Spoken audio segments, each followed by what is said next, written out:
बिस्मिल्लाहिर्रहमानिर्रहीम अस्सलाम वालेकुम जी। मेरे सारे भैन भ्रा ठीक हो सोरा लाने सो मन चो सो जी ताकि समझो सो खलते किचन है जैसे यूज क्योंकि करनी जे कुकिंग होनी है किचन है जी खाली दा व्लॉग स्टार्ट करना होना तो तुसें तक्केआ उसी हमेशा कुकिंग च मैं जिसले आना जी हूँ बने गर्म मसाला वो केड़ा होना क्या क्या यूज होना उस गर्म मसाले च किस तरह मिक्सिंग होनी है ग्राइंड किते होना सारा केड़ा होना या वो तुसें की शो करने पाकट माड़े कोल है ताकि सकने हो इसने बड़ा होल मिक्स स्पाइस सारा ही गर्म मसाला इसने ये इसी करने ग्राइंड इसने केड़ी चीज़ है वो तुसें मैं बाहर प्लेटा च कड्ढी ते रखना है पहले भी मैं कई बार शो किया एक दो वीडियो लेकिन काफ़ी सारे नवे सबसक्राइबर नवे व्यूज़ आए उन्होंने मैं चलो एक बार फिर शो करी होनी तो वीडियो पूरी तकनी है इस मसाले तो बाद अस बनानी है कोई रेसिपी केड़ी बनानी है वो भी तुसें शो कर सक इस वीडियो पहले तुसें मसाला दसी किन्नी है ये मसाला मैं कड्ढी किन्ना प्लेटा च जिस गर्म मसाले च छना ये सिनेमन स्टिक ड्राई कोरिएंडर सुक्का धनिया भी नाल क्लोव्स जेह्ड़े नाल black pepper whole black pepper मोटी इलाची भी बे लीव्स भी ये सारिया चीज़ां ना ये पाउडर बनाना जी बाने इसमें नाल जीरा सीड भी है जीरा सीड भी विच मिक्स है ये हो गया जी सारा गर्म मसाला जिहड़ा असां रेसिपियां यूज करने हैं ये सारे की ग्राइंड करी किन्ने चलाने मशीन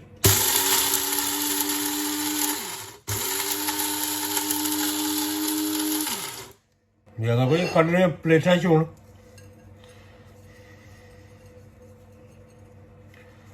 केड़ा सोहना मसाला ग्राइंड होया जी तक है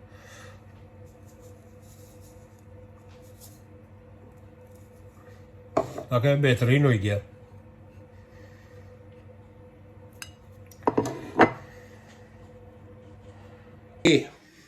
तक इन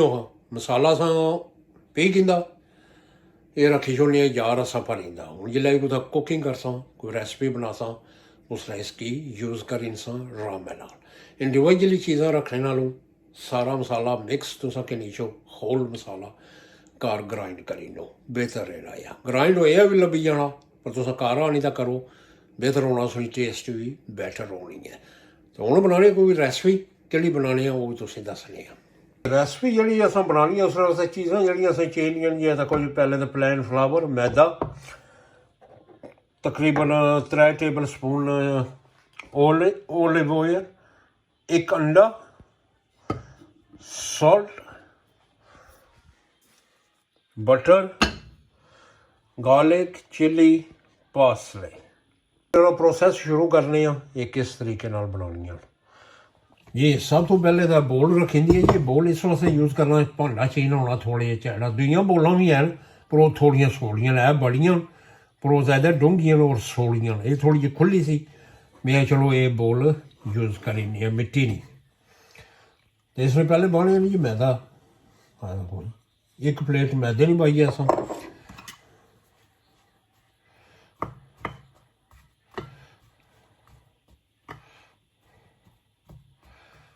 बाने जी अंडा भी इसमें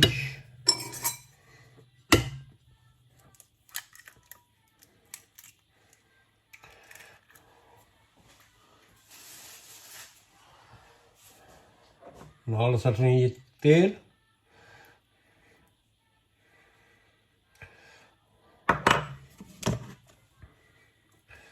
नाल ही असां बानी है जी नमक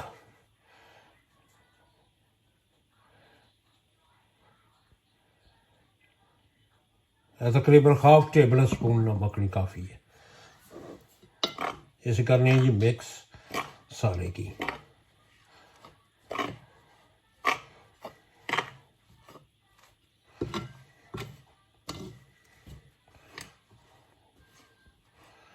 नाल अस पानी भी लाना इन्नी पानी नहीं लाना इसी में चलो ये थोड़ा मिक्स करी नहीं है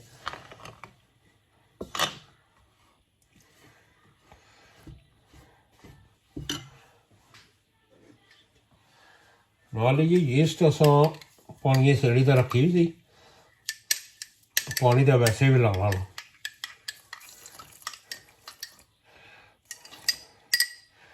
नाल यीस्ट असां पाई छोड़ी है, पानी और लाना पे सी थोड़ा, असी गुलनी गिने चंगी तरह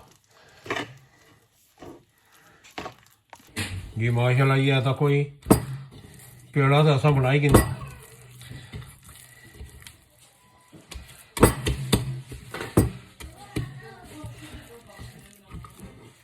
ਹੁਣ इसे रखने जी इस ट्रे च, इसने जी अस तेल लाई कहता थले तुम दिसना होती,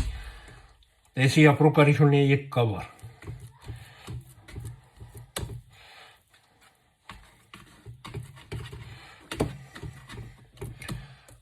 कवर करने उस ये तो वही फॉइल लाने ऊपर, फॉइल लाई दे इसी रखी छोड़ने जी मुड़ी का गर्म जगह पर, ताकि चंगी तरह राइज हो जाए।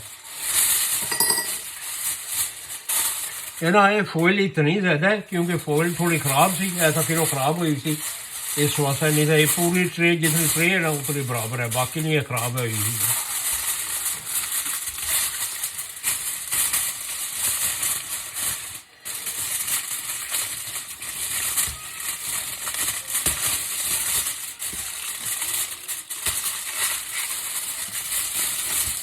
ये राइज हो जाए तो फिर तुम की शो करने इतनी देर तक असा अपना अगला प्रोसीजर रेडी करेंगे, अगे क्या करना वो तुम शो करनी है, इसी राइज होने देनी है। ये तो कोई एक और बोल सा रखी ना इसने बानी जी बटर,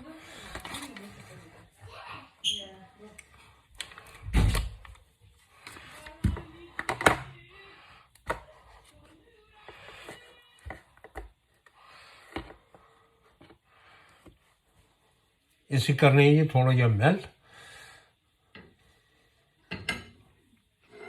ये बटर तो मेल्ट हो गया ना,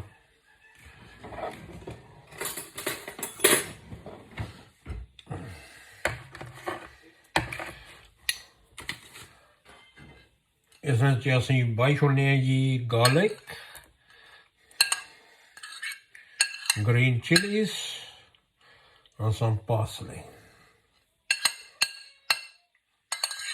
तुम फ्रैश कोरिएंडर भी बाई सकते हो अगर बाना चाहो, है भी है लेकिन वो फ्रैश बाने ना, क्योंकि ऑप्शनल है, अगर कोरिएंडर बाना चाहो तो बाई लो, अगर नहीं तुम बाना तो कोई ज़रूरत नहीं है। इसी चंगी तरह मिक्स कर लेने,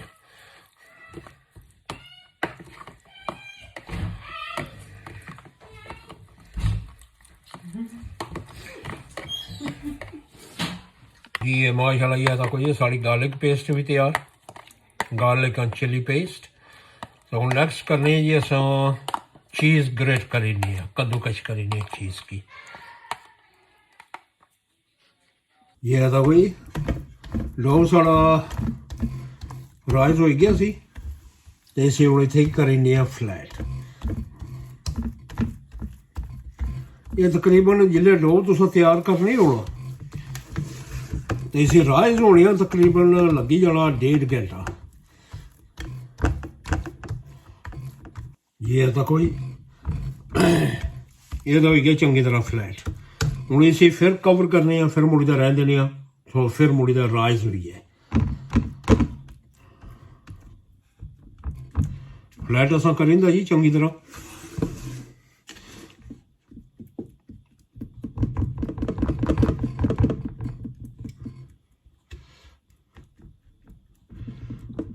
ये तो कोई एक बारी फिर अस प्रैस करी किंदा आ,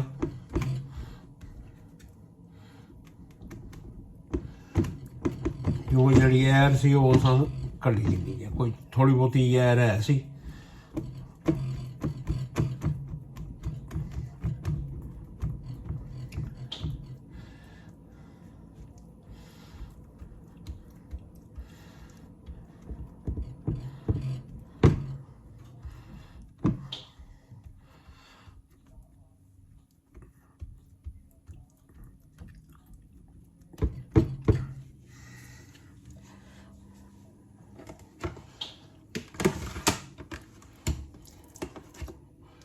ਹੁਣ ਇਸ ਪਰ ਲਾਉਣੀ ਹੈ ਜੀ ਪੇਸਟ,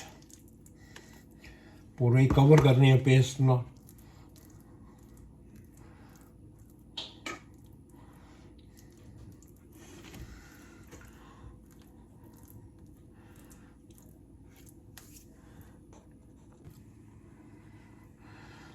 जी माशाल्लाह ये तको जी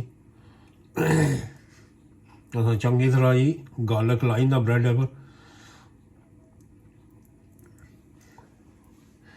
ये बनी रहा जी cheese and chilli garlic bread, cheese and chilli garlic bread, takeaway style आखिनो, फास्ट फूड देसी स्टाइल, जो इंग्लिश स्टाइल होना उसने चिली कोनी होनी।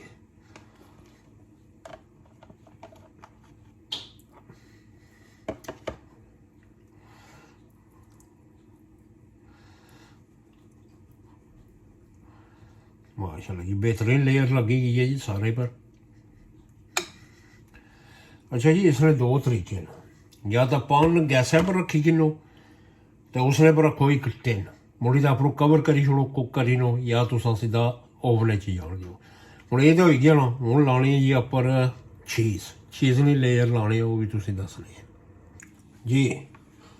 चीज़ तक नहीं, चीज़ चेडर चीज़ ना सॉरी चेडर आखी मोज़रेला चीज़ भी ग्रेट करी तो रखी कि सी,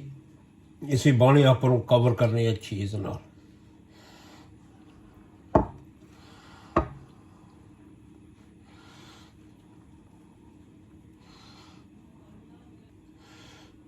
जी तको ही सारे कोने विचकारों पूरी तरह कवर हो गई है। और इसने पर बानी जी थोड़ा थोड़ा पासले में पहले भी बाया सी, ऊपर थोड़ा थोड़ा और बाई छोड़नी है स्प्रिंकले, हाले स्प्रिंकल करना ऊपर फिर मुड़ी।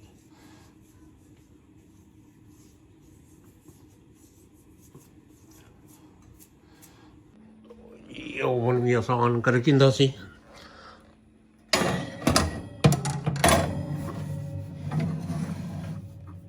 को जी हूँ फुली बली गया, हूँ एक कुक मैं 10 मिनट इसे रखने उपरों,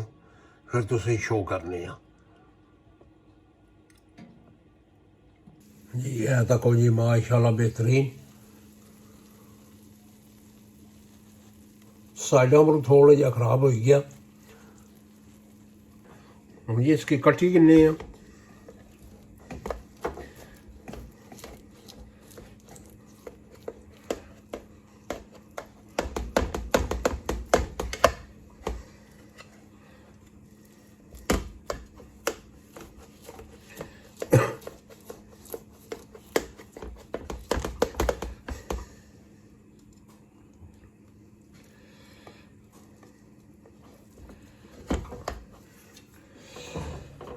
साइडों पर इतों बिजली चू जाने थोड़ा।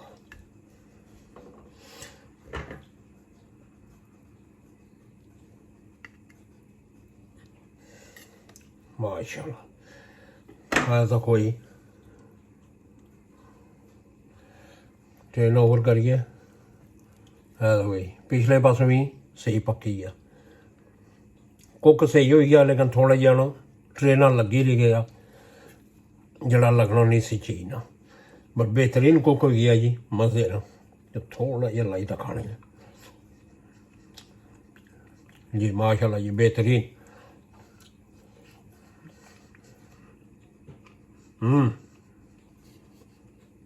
नाइस।